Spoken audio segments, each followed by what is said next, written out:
We are conditioned by movies and television to look for the monster. We expect the villains in our lives to broadcast their intentions with ominous behavior or glaring psychological red flags. But as notorious serial killer Ted Bundy once pointed out, the people capable of the most horrific acts are indistinguishable from the rest of us. They live in our neighborhoods, shop at our grocery stores, smile at us on the train. If you are waiting for a clear warning sign before a homicidal psychopath strikes, you will be waiting until it is too late. Their violence is unpredictable, leaving society almost entirely helpless to preempt their attacks. Traditional security is designed to keep out an obvious intruder.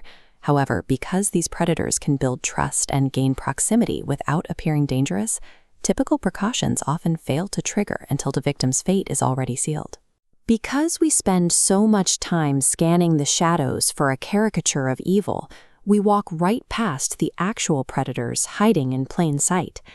This illusion of normalcy even draws people toward the killers after they are caught.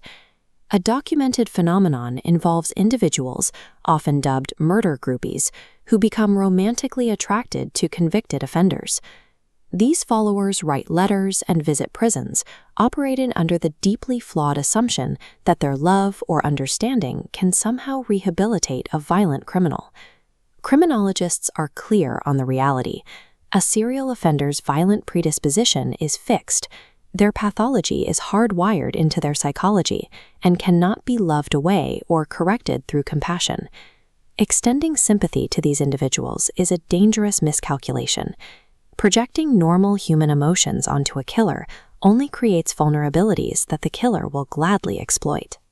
To understand the specific threat of the serial psychopath, we have to isolate their behavior from other violent offenders. Mass murderers and spree killers typically act on sudden grievances, condensing violence into a single location or a rapid time frame. A serial killer operates differently. Their crimes are marked by distinct cooling-off periods between victims, driven by deep-seated sadosexual desire and dehumanization. We see this deceptive, cyclical behavior perfectly illustrated by historical figures like John Wayne Gacy.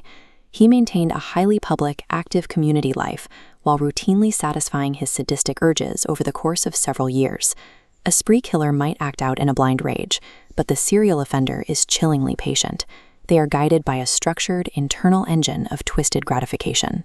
The FBI relies on two primary behavioral typologies to classify these offenders, analyzing the physical crime scene to reverse engineer the killer's internal psychology. This graphic illustrates the operational differences. Organized killers are meticulous, planning extensively and assembling dedicated murder kits. In contrast, the disorganized killer is highly impulsive. Driven by chaotic anger, they rarely plan ahead, relying on whatever weapons are available at the scene.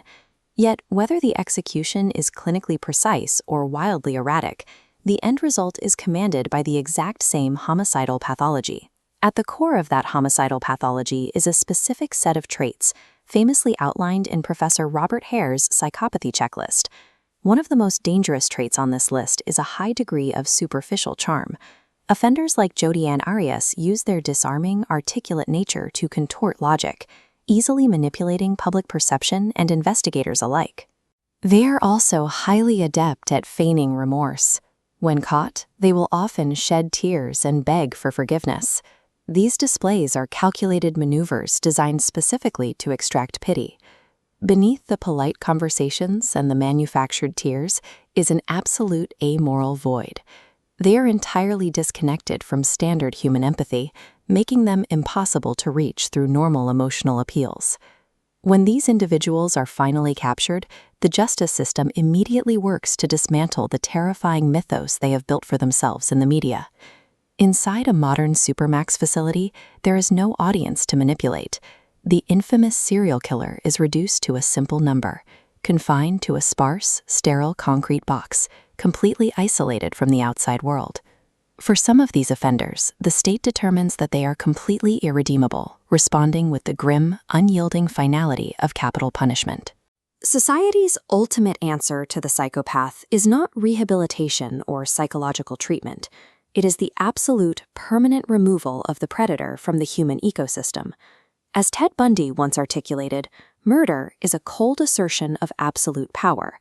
It represents a twisted sense of possession over another human being, right down to their very final moments. We have to stop looking for the cinematic versions of villains. When we discard our assumptions of what evil is supposed to look like, we can replace misplaced sympathy with necessary caution.